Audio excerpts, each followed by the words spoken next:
Praise the Lord, everyone. అందరికీ వందనాలు. We once again thank God for the opportunity to study His Word. తన వాక్యాన్ని ధ్యానించడానికి దేవుడిచ్చిన అవకాశాన్ని బట్టి దేవునికి వందనాలు As చెల్లిస్తున్నాను. you know, we are studying the book of Malachi. మీ అందరికీ తెలిసిన రీతిగా మనం మలాకీ గ్రంథాన్ని ధ్యానిస్తున్నాం. About 2 weeks back, we have started the meditation of this book. 2 వారాల క్రితం ఈ గ్రంథ ధ్యానాలు మనం ప్రారంభించుకున్నాం. And the initial episode was a episode of introduction. ప్రారంభ సంచికలో మనం పరిచయాన్ని చూసాం. Today we shall continue the meditation with chapter 1. ఈ రోజున మొదటి అధ్యాయ ధ్యానాన్ని మనం కొనసాగించుకుందాం. Always when we study the book of Malachi, remember that these were the last words of God to His people. Malachi గ్రంథాన్ని ధ్యానించేటప్పుడు తన ప్రజలకి దేవుడిచ్చిన చివరి మాటలుగా ఉన్న గ్రంథం ఇది అనేసి జ్ఞాపకం ఉంచుకోవాలి. Because we know this is the last book of the Old Testament. పాత నిబంధనలో ఇది చివరి పుస్తకంగా ఉంటుంది. After these words from to Malachi the prophet, the heavens became silent. మలకీ ప్రవక్తికి దేవుడు ఇచ్చిన ఈ మాటల అనంతరం ఆ దేవుడు లేదా పరలోకము నిశ్శబ్దాన్ని వహించటం, మౌనం వహించటం మనకు కనపడుతుంది. For almost like 400 years, God did not speak to His people. సుమారు 400 సంవత్సరాల పాటు దేవుడు తన ప్రజలతో మాట్లాడలేదు. Only when the New Testament commences, we see God speaking through John the Baptist. నూతన నిబంధన ప్రారంభమైన తర్వాత బాప్తిస్మిచ్చు యోహాను ద్వారా దేవుడు మాట్లాడటం ప్రారంభించారు. You may wonder why God did not speak for all these 400 years. ఈ 400 సంవత్సరాల పాటు దేవుడు తన ప్రజలతో ఎందుకు మాట్లాడలేదు అనేసి మనకు ఆశ్చర్యం కలుగుతుంది. One reason is God was vexed with His people. దానికి ఒక కారణం ఏంటి అనంటే దేవుడు తన ప్రజల విషయంలో విసుగు చెందాడు. They would not listen to Him. తన మాటలు లెక్క చేయని వారుగా వాళ్ళు ఉంటూ వచ్చారు. They went away far from Him. అలానే దేవునికి వాళ్ళు దూరంగా వెళ్ళిపోయారు. Any amount of teaching or commanding these people went in vain. అయితే వారి విషయంలో ఎంత బుద్ధి చెప్పినా, ఎన్ని బోధించినా అవి అంత వ్యర్థంగానే వెళ్ళిపోయాయి. So we see God has been silent for all these years. ఈ కారణాలను బట్టి ఇన్ని సంవత్సరాల పాటు దేవుడు మౌనం వహించాడు. Dear friends, this is an application for us, even for us today. ప్రియులారా, ప్రస్తుత కాలంలో ఉన్న మనకి కూడా ఇది అన్వయింపుకి తగిన మాటగా ఉంటుంది. In spite of repeated warnings, repeated instructions, if we do not heed His voice, He will remain silent. పదే పదే దేవుడు తను ఆజ్ఞలిస్తూ మనల్ని హెచ్చరిస్తున్నప్పటికీ మనము వాటిని పట్టించుకోకపోతే దేవుడు మౌనం దాల్చాల్సి వస్తుంది. So with this brief introduction, ఈ క్లుప్త పరిచయంతో we'll read the first verse of chapter 1. మొదటి అధ్యాయం మొదటి వచనాన్ని చదువుకుందాం. I will read it in Telugu. Malachi గ్రంథం మొదటి అధ్యాయం మొదటి వచనం తెలుగులో చదువుకుందాం. ఇశ్రాయేలీయులను గూర్చి మలాకీ ద్వారా పలకబడిన యెహోవా వాక్కు. And the second verse says, I have loved you, says the Lord. రెండవ వచనంలో నేను మీ ఎడల ప్రేమ చూపి ఉన్నాను అనేసి దేవుడు సెలవిచ్చారు. Dear friends, God doesn't mince words.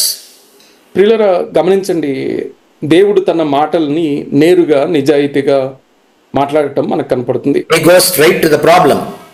అంచేత సమస్యని నేరుగా తను తెలియజేయటం, వ్యక్తపరచడం మనకు కనపడుతుంది. God doesn't waste much time in pointing out the sins of His people. తన ప్రజల పాపాన్ని గురించి హెచ్చరించటం, ఏమాత్రము ఆలస్యము చేయకుండా దాన్ని బయట పెట్టడం మనకు కనపడుతుంది. On our part also, in the same manner, we should not be wasting much time repenting of our sins. అదే రీతిగా మన వైపున కూడా ఆలోచన చేస్తే పాపాన్ని గురించిన జ్ఞాపకము మనకు వచ్చినప్పుడు దాన్ని ఒప్పుకునే విషయంలో ఏమాత్రము ఆలస్యం చేయకూడదు. At the very earliest opportunity, we should set right our life before the Lord. సాధ్యమైనంత త్వరగా దేవుని ఎదుట మన జీవితాలని సరిదిద్దుకోవాలి. There is no arguments, no defenses. Straight away accept God's chastisement. దేవుని శిక్షని మనము స్వీకరించాలే తప్ప వాదనలకి, ప్రతివాదనలకి తావివ్వకూడదు. And we have to restore the broken relationship. అలానే మన తెగిపోయిన మన సంబంధాన్ని పునరుద్ధరించుకునే వారంగా మనం ఉండాలి. That's the main lesson that we can draw from this book of Malachi. ఈ మలాకీ గ్రంథం నుంచి మనం నేర్చుకునే ప్రధానమైన పాఠం అది. Now for the 4 verses from verses 2 to 5, 2 నుంచి 5 వరకు ఉన్న భాగాన్ని మనం గమనిస్తే there is this argument about God's love. దేవుని ప్రేమను గురించిన వాదన మనకి కనపడుతుంది. In this few verses, 4 verses, we see one of the daring instances of Israel, the people of God, questioning God's love. అయితే ఈ 4 వచనాలలో ఇశ్రాయేలు ప్రజలు ఎంతో ధైర్యముగా తెగించి దేవుని ప్రేమని అనుమానించటం మనకి కనపడుతుంది, ప్రశ్నించటం మనకు కనపడుతుంది. This book opens with a direct address from God. ఈ గ్రంథము దేవుని మాటలతో ప్రారంభమవుతుంది. What is God saying to his people? I have loved you. దేవుడు తన ప్రజలకి తెలియజేస్తుంది ఏంటి అని అంటే, నేను మీ ఎడల ప్రేమ చూపాను. But you ask, he is saying to his people, how have you loved us? అయితే తన ప్రజలు ఏమంటున్నారు అని అంటే, ఏ విషయమందు నీవు మా ఎడల ప్రేమ చూపావు అనేసి అంటున్నారు. So we see God is pointing out the first sin of his people.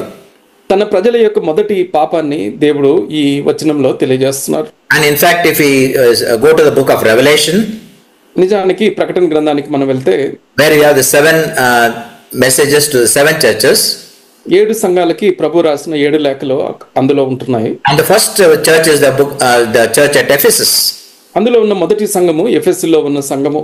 We find this in Revelation chapter 2. ప్రకటన గ్రంథం 2వ అధ్యాయంలో ఈ సంగతి మనకు కనపడుతుంది. What's the message to the first church?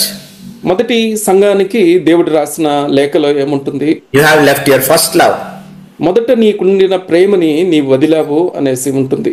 Now when we see the dialogue between God and his people, దేవునికి తన ప్రజలకి జరిగిన సంభాషణని మనం చూసినట్లయితే, we can imagine it's just like a courtroom atmosphere, అది ఒక న్యాయస్థానపు వాతావరణం కనపడుతుంది. where two parties, warring parties come together to argue their case. వైరమున్న ఇరు వర్గాలు వారి యొక్క వాదనని వినిపించటానికి న్యాయస్థానానికి కూడి రావటం మనకు కనపడుతుంది. First God is arguing, saying to his people, I have loved you. అయితే ముందుగా దేవుడు తన వాదనని వినిపిస్తూ, నేను మిమ్మల్ని ప్రేమించాను అనేసి చెప్తున్నారు. The counter argument comes from his people, saying, how have you loved us? అయితే దానికి ప్రతివాదన తన ప్రజల నుంచి, నీవు మమ్మల్ని ఎలా ప్రేమించావు అనేసి వస్తుంది. It's a case where the people are not prepared to accept the statements of God. దేవుని మాటల్ని అంగీకరించకుండా వాటిని సవాలు చేసే పని దేవుని ప్రజలు చేయటం మనకు కనపడుతుంది. They are contesting the statement. దేవుని మాటలు అంగీకరించాల్సిన బదులు ఆ మాటల్ని సవాలు చేసేవారుగా ఉంటున్నారు. From this dialogue, we also tend to criticize God's people, that is Israelites. ఈ సంభాషణ చూసిన మనము ఇశ్రాయేలు ప్రజలని విమర్శిస్తూ ఉంటాం. But dear friends, wait for a moment. Are we not behaving the same manner? ప్రియులారా, ఒక క్షణం ఆగి మనం ఆలోచన చేస్తే మన ప్రవర్తన కూడా ఇదే రీతిగా లేదా అనిపిస్తుంది. Our lives are just mirror images of these Israelites. నిజానికి ఇశ్రాయేలు జీవితానికి అద్దం పట్టే జీవితాలు మనలో కనపడతాయి. In the Bible, whenever you see reference to the Israel, see yourself. అంచేత బైబిల్లో ఎప్పుడైనా ఇశ్రాయేలు గురించిన ప్రస్తావన వచ్చినప్పుడు వారి స్థానంలో మనల్ని ఊహించుకొని మనల్ని చూడగలగాలి. And get right with God, and you will see a great transformation in our life. ఆ రీతిగా చేసి మనల్ని సరి చేసుకోవటం మనం ఆరంభించినప్పుడు మన జీవితాలలో ఒక సమూలమైన మార్పు వస్తుంది. Beyond any doubt, the love of God is evident in his people. ఎలాంటి అనుమానం లేకుండా దేవుని యొక్క ప్రేమ తన ప్రజల మీద మనకి స్పష్టంగా కనపడుతుంది. The whole Bible is spread out with references showing the love of God. Bible అంతటా కూడా మనం చూసినప్పుడు దేవుని ప్రేమని ప్రస్తావించిన భాగాలు అనేకం మనకు కనపడతాయి. God says, I have loved you with an everlasting love. శాశ్వతమైన ప్రేమతో నేను మిమ్మల్ని ప్రేమించాను అని దేవుడు చెప్పడం మనకు కనపడుతుంది. There are many references which we can show. ఆ రీతిగా మనం చెప్పుకుంటూ వెళ్తే అనేక రెఫరెన్స్లు మనం చూడగలుగుతాం. Now, as I said, this is a courtroom atmosphere. నేను ఇంతకు మునుపు జ్ఞాపకం చేసినట్లుగా ఇది న్యాయస్థానపు వాతావరణం ఈ సంభాషణలో మనకు కనపడుతుంది. Well, exactly, there is a verse which suits this argument. నిజానికి ఈ వాదనతో ఏకీభవించే ఒక వచనము నేను చూపిస్తాను. In Isaiah chapter 43 and verse 26, యెషయా గ్రంథం 43వ అధ్యాయము 26వ వచనంలో మనం చూస్తే, God says through the prophet, meet me in court, let's argue our case together. అయితే ప్రవక్తతో ద్వారా దేవుడు ఏమంటారంటే ఈ వచనంలో, నన్ను న్యాయస్థానంలో కలువు, మనము కూడి వాదించుకుందాము అనేసి ఉంటుంది. So God is resorting to arguing his case. అంచేత తన వాదనని వినిపించటానికి దేవుడు సిద్ధపడ్డట్లుగా మనకి ఈ వచనంలో అర్థమవుతుంది. And in these verses from 2 to 5, he is showing evidences of his love. ఈ 2 నుంచి 5 వరకు ఉన్న వచనాలలో తన ప్రేమకి రుజువులని ఆయన చూపిస్తున్నారు. We know in a court, people argue their case basing on the evidences they have with them. అయితే న్యాయస్థాన పద్ధతిని మనం గమనించినట్లయితే ఎవరైతే వాదిస్తున్నారో వారు రుజువులతో అక్కడికి రావటం జరుగుతుంది. So in this court, God is showing his evidences of his love, but the people could not understand, and they have practically no evidence at all. అయితే ఈ న్యాయస్థానంలో కూడా దేవుడు రుజువులతో తన ప్రేమని నిరూపించటం జరుగుతుంది. తన ప్రజలకి ఏ రుజువులు లేని స్థితిలో వాళ్ళు కనపడతారు. So my dear friends, we'll show what is the evidences God is showing to them. ప్రియులరా, దేవుడు వారికి చూపిన రుజువులేంటో మనం ఆలోచన చేద్దాం. One evidence that God loves us is by his choice of his people. అయితే ఒక రుజువు ఏంటి అని అంటే తన ప్రజలని ఎంపిక చేయటమే తన ప్రేమకి ఒక రుజువు. Of all the nations, God chose the nation of Israel. అయితే ఇన్ని జనాలు ఇన్ని దేశాలు ఉండగా ఇశ్రాయేలు ప్రజల్ని దేవుడు ఎన్నుకున్నారు. He chose Abraham, Jacob, Isaac and Jacob, and through Jacob we know this tiny nation of Israel, it sprung up. Abraham, ఇస్సాకు, యాకోబులని దేవుడు ఏర్పాటు చేసుకున్నారు. ఆ యాకోబు సంతతి ద్వారా ఈ చిన్న దేశమైన ఇశ్రాయేలు దేశము రూపుదిద్దుకుంది. What's the purpose of his choice? అదే దేవుడు వీళ్ళని ఎంపిక చేసుకోవటం వెనక ఉన్న ఉద్దేశం ఏంటి? Through this tiny nation of Israel, God would bless the whole world. ఈ చిన్న దేశము ద్వారా, చిన్న జనాంగము ద్వారా లోకమంతటిని దేవుడు రక్షించుకోవాలి అనేసి ప్రణాళిక వేశారు. Through this tiny nation of Israel, he would bring a redeemer of mankind. అలానే ఈ జనాంగము ద్వారా ఈ దేశం నుండి మానవాళ్ళని విమోచించడానికి ఒక విమోచకుడిని తేవాలి అనేసి దేవుడు ఉద్దేశించారు. So God has been performing miracle after miracle and blessing this nation. ఒక అద్భుతం తర్వాత మరొక అద్భుతాన్ని, మహత్కార్యాలని వీళ్ళ జీవితాలలో చేస్తూ ఈ జనాంగాన్ని, దేశాన్ని ఆశీర్వదించినట్లుగా మనకి కనపడుతుంది. Of all the nations, this was a privileged nation. అన్ని దేశాలలోకి ఇది ఆధిక్యత చెందిన దేశంగా మనం చెప్పుకోవచ్చు. But the tragedy is this nation forgot their privilege, and even we are guilty of the same sin. అయితే విషాదకరమైన సంగతి ఏంటంటే వారికి ఉన్న ఆధిక్యతలని ఈ జనులు మర్చిపోయారు.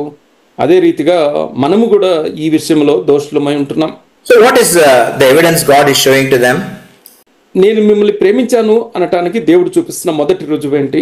If you look at verse 2, రెండవ వచనాన్ని మనం చూసినట్లయితే it says, was not Esau Jacob's brother, declares the Lord, yet I have loved Jacob and I have hated Esau. అయితే ఏశావు యాకోబునకు అన్నగాడ, అయితే నేను యాకోబును ప్రేమించితిని, ఇదే యెహోవా వాక్కు, ఏశావును నేను ద్వేషించితిని అనేసి ఆ వచనంలో మనకు కనపడుతుంది. So he is giving the first evidence, and the evidence is by way of an example.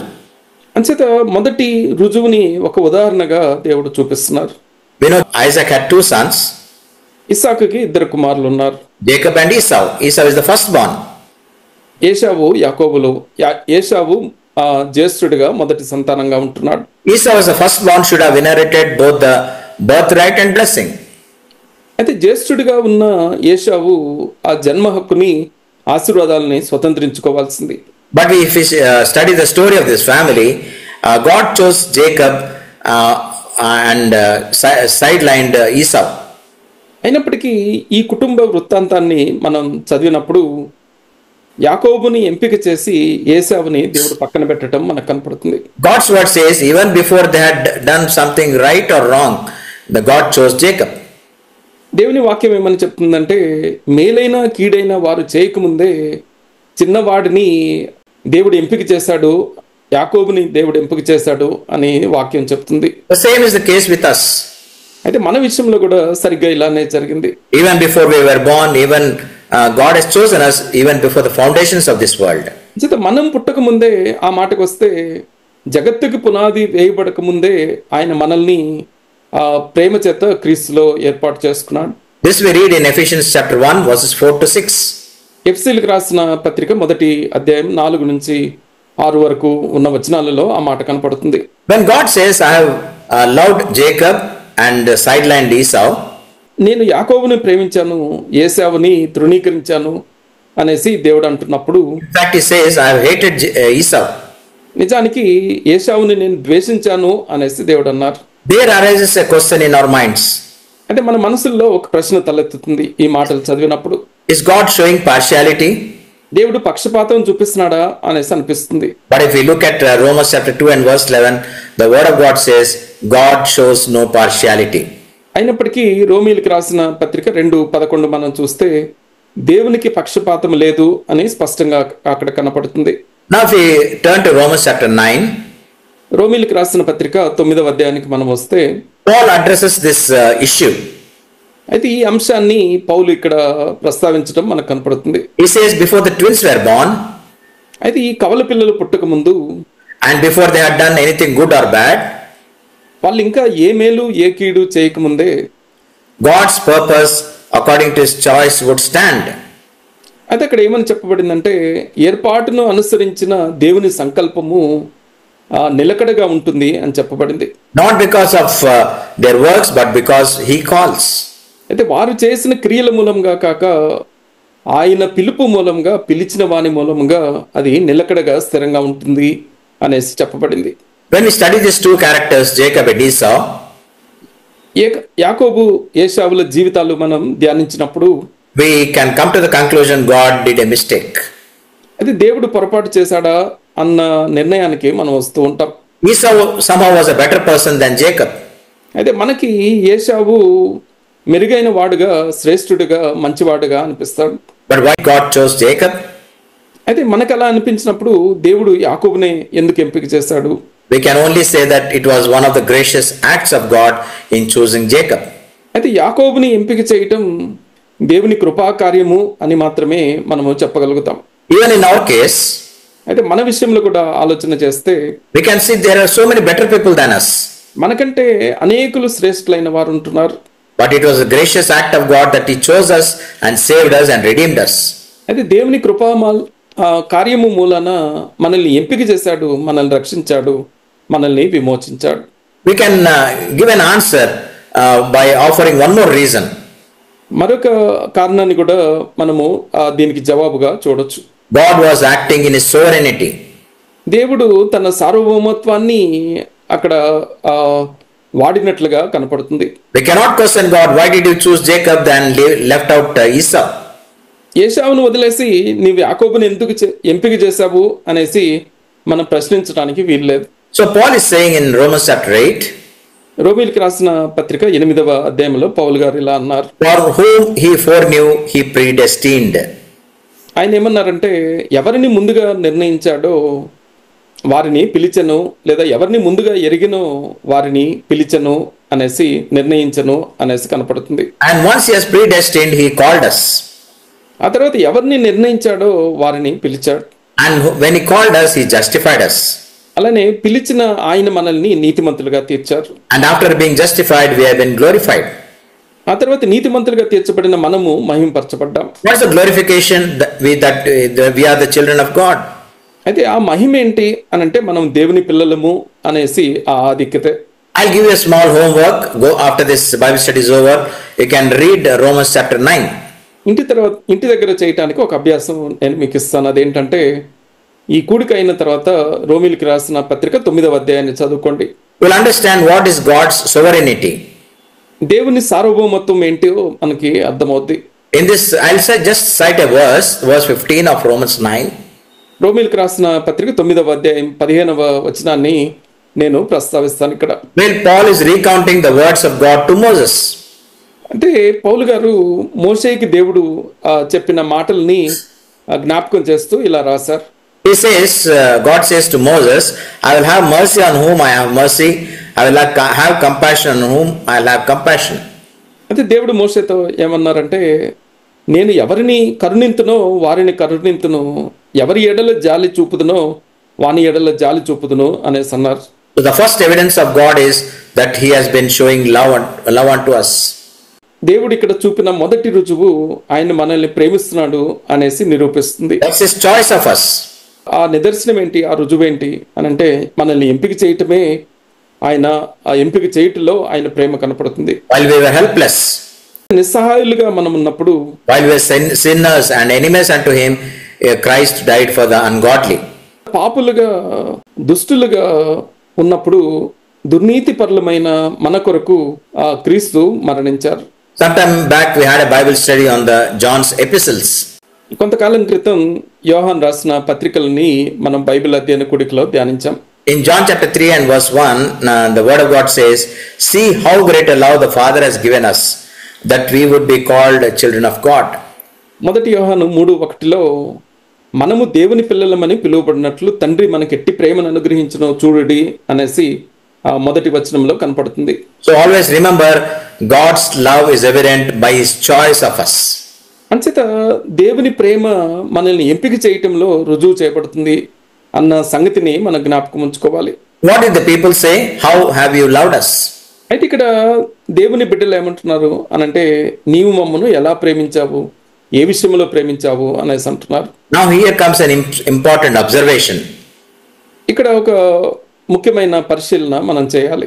By questioning God's love, the Israelites were behaving like animals. దేవుని ప్రేమని ప్రశ్నించట ద్వారా ఇశ్రాయేలీలు పశువుల వలె ప్రవర్తించడం మనకు కనపడుతుంది. And God has been straightforward in telling them that you are worse than animals. అంటే నిజానికి మీరు ఆ పశువుల కంటే కూడా ఘోరమైన స్థితిలో ఉన్నారు అనేసి దేవుడు వారిని గద్దించడం మనకు కనపడుతుంది. Perhaps, dear friends, you must be saying, brother, you are making a very exaggerated observation. అయితే ఈ మీ పరిశీలన అతిశయోక్తిలాగా ఉంది, దాన్ని ఎక్కువ చేసి చెప్తున్నారు అనేసి మీరు అనుకోవచ్చు. If we look at Isaiah chapter 43 and verse 20, యెషయా గ్రంథం 43:20 మనం చూస్తే, please note down this important reference. ఈ రెఫరెన్స్ ని, ఇది చాలా ముఖ్యమైన రెఫరెన్స్ కనుక రాసి పెట్టుకోండి. The animals of the field will glorify me. That's what God says. అక్కడ ఆ దేవుడు ఇలా అన్నారు, అడవి జంతువులు నన్ను గణపరుస్తున్నాయి అనేసి అన్నారు. And he gives an example, the jackals and the ostriches. అయితే దానికి ఉదాహరణ కూడా చెప్తూ, అడవి కుక్కలు లేదా నక్కలు, నిప్పుకోళ్ళు కూడా నన్ను గణపరుస్తున్నాయి అనేసి చెప్పారు. I think this is only a half of the statement. అయితే నిజానికి ప్రభు పలికిన మాటలో ఇది సగం మాత్రమే. Because it should read, if it is in full, the animals of the field will glorify me, but you didn't glorify me. అయితే ఇక్కడ ఈ పూర్తి వచనాన్ని, దీని భావాన్ని మనం గ్రహించినట్లయితే, అడవి జంతువులు నన్ను గణపరుస్తున్నాయి కానీ మీరు నన్ను గణపరచట్లేదు అనేసి అర్థం చేసుకోగలుగుతాం. How do we understand this verse? ఈ వచనాన్ని మనం ఎలా అర్థం చేసుకోవాలి? We have given no priority to God in giving him the rightful place and the glory due to him. తనకి సరైన స్థానం ఇవ్వటంలో, తనకి ఇవ్వాల్సిన మహిమని ఆయనకి చెల్లించటాన్ని మనం ప్రాధాన్యతగా పెట్టుకోలేదు. And one more verse, the starting verses of Isaiah chapter 1. అయితే మరొక వచనాన్ని మనం యెషయా 1 గమనించవచ్చు. We know this verse. ఈ వచనము మనందరికీ తెలిసిన వచనం. An ox knows its owner and the donkey its master's manger. But Israel does not know, my people do not understand. ఎద్దు తన కామందు నెరుగును, గాడిద తన సొంతవాన్ని దొడ్డి తెలుసుకొనును, ఇశ్రాయేలుకు తెలివి లేదు, నా జనులు యోచింపరు అనేసి దేవుడు అన్నారు. These animals, they come straight to its owner. ఈ జంతువులని మనం చూస్తే నేరుగా తమ యజమానుని దగ్గరికి అవి చేరుకుంటాయి. They are faithful. అంటే నమ్మకత్వాన్ని కనపరుస్తాయి అవి. But as people of the children of God, we don't have faithfulness. అయితే దేవుని ప్రజలమైన మనకి ఆ నమ్మకత్వము కనపడట్లేదు. Incidentally, faithfulness is one of the characteristics of the fruit of the Spirit. అయితే మనం గమనించినట్లయితే ఈ నమ్మకత్వము అనేది ఆత్మ ఫలములో ఒక భాగముగా తొనగా మనం గమనించవచ్చు. I'll show you one more verse from Hosea chapter 7 and verse 11. హోషేయ గ్రంథం 7:11 ఉన్న మరొక మాటని చూద్దాం. My people do not understand, they have become senseless like a silly dove. అయితే ఈ వచనంలో, నా ప్రజలు గ్రహింపులేని వారుగా ఉంటున్నారు, బుద్ధి లేని పురికి గుండె గల గువ్వల వలె అయ్యారు అనేసి ప్రభు అన్నారు. That means we never remind ourselves of God's goodness. అంటే దాని అర్థం ఏంటి అని అంటే, దేవుని దయాళుత్వాన్ని, మంచితనాన్ని మనము ఏమాత్రము జ్ఞాపకము చేసుకొని వారంగా ఉంటున్నాం. Why did God point out this first sin? ఈ మొదటి పాపాన్ని దేవుడు ఎందుకు ప్రస్తావిస్తున్నారు?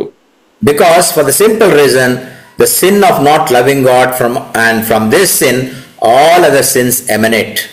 ఎందుకు దీన్ని ఎంత తీవ్రమైన పాపముగా దేవుడు ప్రస్తావించారు అనంటే, దేవుణ్ణి ప్రేమించకపోతే దీని ద్వారా అనేక పాపాలు ప్రారంభమవుతాయి అనేది తెలియజేయటానికి. In Deuteronomy chapter 6 verses 4 and 5, ద్వితీయోపదేశకాండం 6వ అధ్యాయం 4-5 వచనాలు మనం చూస్తే, it says like this, the Lord our God, the Lord is one. You shall love the Lord your God with all your heart, with all your soul, and with all your might. ద్వితీయోపదేశకాండం 6వ అధ్యాయం 4-5 వచనాలు. ఇశ్రాయేలు వినుము, మన దేవుడైన యెహోవా అద్వితీయుడగు యెహోవా, నీ పూర్ణ హృదయంతోనూ నీ పూర్ణ ఆత్మతోనూ నీ పూర్ణ శక్తితోనూ నీ దేవుడైన యెహోవాను ప్రేమింపవలెను. That's what our Lord Jesus Christ also reiterated. అయితే దీన్నే ప్రభువైన యేసుక్రీస్తు కూడా పునరుద్ఘాటించడం మనకు కనపడుతుంది. In Matthew chapter 22, మత్తయి సువార్త 22వ అధ్యాయంలో he says, our Lord says, love your God with all your heart, with all your soul, and with all your might. The same verse. నీ పూర్ణ హృదయముతో నీ పూర్ణ ఆత్మతో నీ పూర్ణ మనసుతో నీ దేవుడైన ప్రభువును ప్రేమింపవలెను అనేసి అదే మాటని ప్రభు ప్రస్తావించారు. And our Lord goes on to say in verse 38, this is the great and the first commandment. అంత మాత్రమే కాదు, ప్రభు ఇంకా ముందుకు వెళ్ళి 38వ వచనంలో ఇది ముఖ్యమైనది మొదటిది అయిన ఆజ్ఞ అనేసి అన్నారు. Now for a moment, let's see the phrase, I have hated Esau. ఒక కొద్దిసేపు ఏశావును నేను ద్వేషించాను అన్న మాటని ఆలోచన చేద్దాం. How to understand?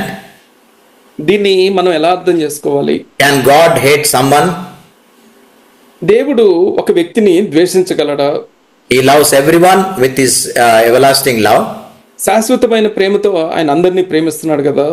But in this case, we can understand that his love for Jacob was so great that in comparison, his actions towards Esau was like hatred. అంటే దీన్ని మనం ఎలా అర్థం చేసుకోవాలి అనంటే, యాకోబు పట్ల దేవుని ప్రేమ ఎంత ఉన్నతంగా ఉంది అనంటే, దానితో సరిపోల్చినప్పుడు ఏశావు ఎడల దేవుని యొక్క క్రియలు అతన్ని ద్వేషించినట్లుగా మనకు అనిపిస్తాయి. The Israelites could not comprehend and understand his love. అయితే ఇశ్రాయేలీలు దేవుని యొక్క ప్రేమని గ్రహించలేకపోయారు, అర్థం చేసుకోలేకపోయారు. David could understand. అయితే దావీదుకి ఇది అర్థమైంది. In 2 Samuel chapter 7 and verse 18, అందుకనే 2వ సమూయేలు 7వ అధ్యాయం 18వ వచనంలో we find the humble prayer or the humble words of David. దీనుడై దావీదు పలికిన మాటలు, దావీదు చేసిన ప్రార్థన అక్కడ కనపడుతుంది. Who am I, Lord, that you have brought me this far? నా ప్రభువా యెహోవా, ఇంతగా నీవు నన్ను హెచ్చించుటకు నేను ఎంతటి వాడను అనేసి ఆయన అన్నాడు. So God in his sovereign act of grace chose us. అంచేత దేవుడు సార్వభౌముడై తన కృపా కార్యము మూలాన మనల్ని ఎంపిక చేశారు. God's grace is giving sinners what we do not deserve. అంటే దేవుని కృపని మనం ఎలా అర్థం చేసుకోవచ్చు అనంటే, పాపులైన వారు దేనికి అర్హులు కాదో, దేనికి యోగ్యులు కారో దానిని ఇవ్వటము దేవుని కృప. We deserved punishment for sin.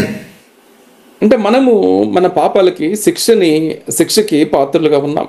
We deserve to be cast into the eternal hellfire. అలానే నిత్య అగ్నిగుండంలో వేయబడటానికి మనం యోగ్యులుగా ఉన్నాం. We were under a curse. నిజానికి శాపగ్రస్తులుగా ఉన్నాం. But he poured lavishly his grace. అయినప్పటికీ దేవుడు ధారాళముగా తన కృపని మన ఎడల కుమ్మరించారు. What did that grace do to us?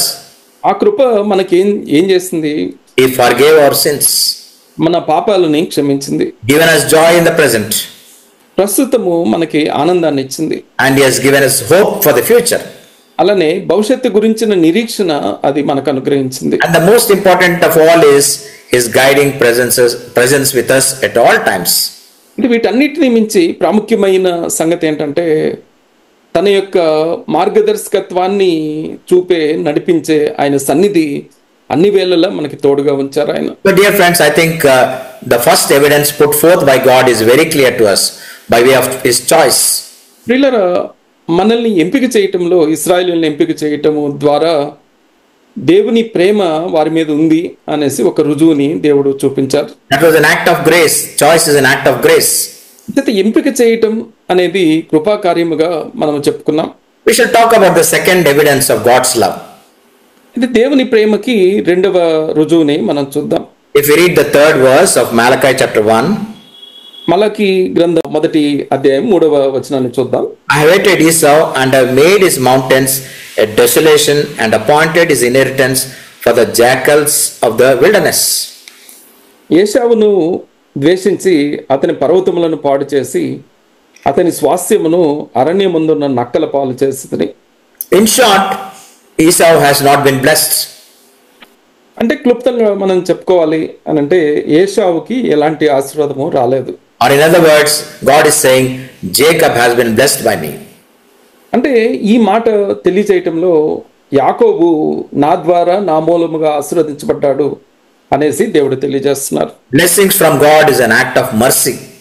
దేవుని ఆశీర్వాదాలు ఆయన కనికరముతో మనకు అనుగ్రహించేవి. What is mercy? కనికరము అంటే ఏంటి?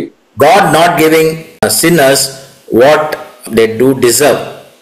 అయితే పాపులు దేనికి యోగ్యులో దాన్ని ఇవ్వకపోవటం దేవుని కనికరం. God has been giving us for which we do not really deserve it. అయితే దేవుని కృపా కార్యములో మనం దేనికి యోగ్యులు కామో దాన్ని ఇస్తూ వచ్చాడు. దేవుని కనికరములో మనం దేనికి యోగ్యులమో దాన్ని ఇవ్వకుండా ఆపారు. So another proof or evidence God is showing is not only his love of Jacob but his blessings that has been conferred upon him. అంచేత దేవుడు నేను మిమ్మల్ని ప్రేమిస్తున్నాను అనటానికి చూపిన రెండవ నిదర్శనం ఏంటి అనంటే యాకోబును దేవుడు ఆశీర్వదించటం. How did he bless Jacob? ఏ రీతిగా యాకోబుని దేవుడు ఆశీర్వదించాడు? Whatever the blessings that has been conferred on Abraham was even given as an extension to Jacob. అయితే అబ్రహాముకి దేవుడు ఏ ఆశీర్వాదాలు అయితే నియమించారో లేదా వాగ్దానం చేశారో వాటిని యాకోబుకి వర్తింప చేయటం దేవుడు చేసిన పని.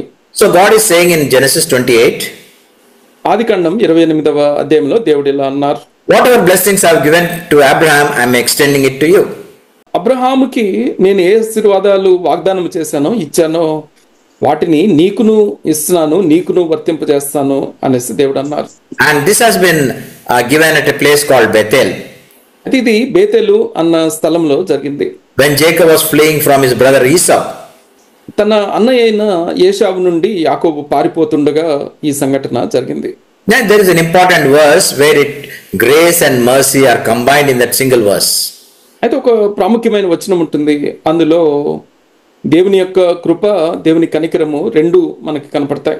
In Psalm 86 and verse 15, 86వ కీర్తన 15వ వచనంలో ఈ మాటలు ఉంటున్నాయి. but you, O Lord, are a God merciful and gracious, slow to anger, abounding in steadfast love and faithfulness. కీర్తనల గ్రంథం 86వ అధ్యాయం 15వ వచనం ఈ రీతిగా ఉంటుంది, ప్రభువా నీవు దయాదాక్షిణ్యములు గల దేవుడవు, దీర్ఘశాంతుడవు, కృపా సత్యములతో నిండిన వాడువు. So at Bethel, God gave these blessings to Jacob. బేతేలులో దేవుడు ఈ ఆశీర్వాదాలు యాకోబుకి ఇచ్చారు. The word Bethel means house of God.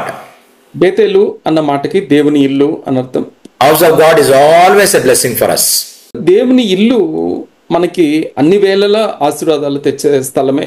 But sadly, most of us, we chose to neglect the house of God. అయితే విచారకరమైన సంగతి ఏంటంటే మనలో అనేక మందిని దేవుని ఇంటిని మనం నిర్లక్ష్యం చేసే వారంగా ఉంటున్నాం. So we have seen two evidences of God's love.